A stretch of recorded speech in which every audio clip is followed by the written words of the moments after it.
coração escaldante do Egito antigo, onde a areia sussurra segredos de fé e loucura, ergueu-se um exército invisível de solitários.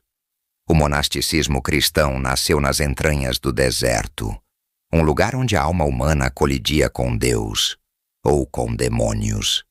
Este não foi um movimento de homens comuns, mas de fugitivos radicais que trocaram o mundo pela ascese brutal, em busca da pureza absoluta. Paulo e Antão, os pioneiros enigmáticos, são os heróis sombrios desta epopeia. Quem foi o primeiro? A história se perde nas tempestades de areia, mas suas biografias, escritas por Jerônimo e Atanásio, revelam homens que desafiaram a própria humanidade.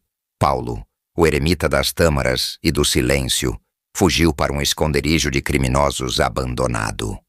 Por décadas, sua única companhia foram feras do deserto e a solidão que o consumia. Já Antão, o atleta de Deus, ouviu o chamado divino após renunciar a uma fortuna.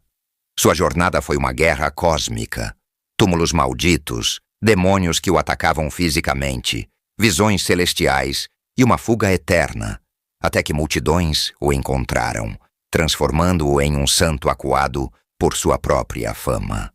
O deserto, porém, não era só santidade. Era um vírus espiritual. Após Constantino, milhares correram para as dunas, mais habitantes que cidades inteiras. Monges e monjas viviam na miséria gloriosa, pão seco, cestos tecidos com salmos nos lábios, e um medo visceral de possuir até um livro. A hierarquia da igreja?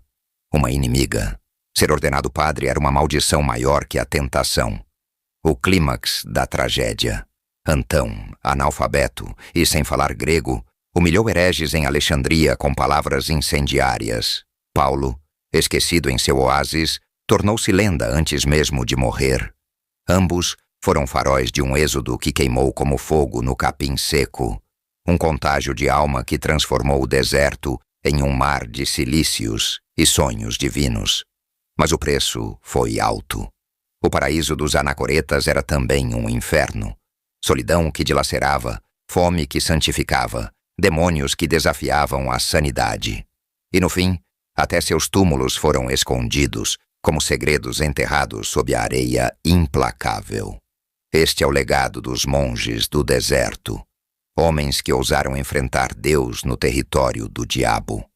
Suas vidas, um eco eterno de que a fé mais pura nasce não nas catedrais, mas nas entranhas da aridez, onde até a sombra é uma tentação.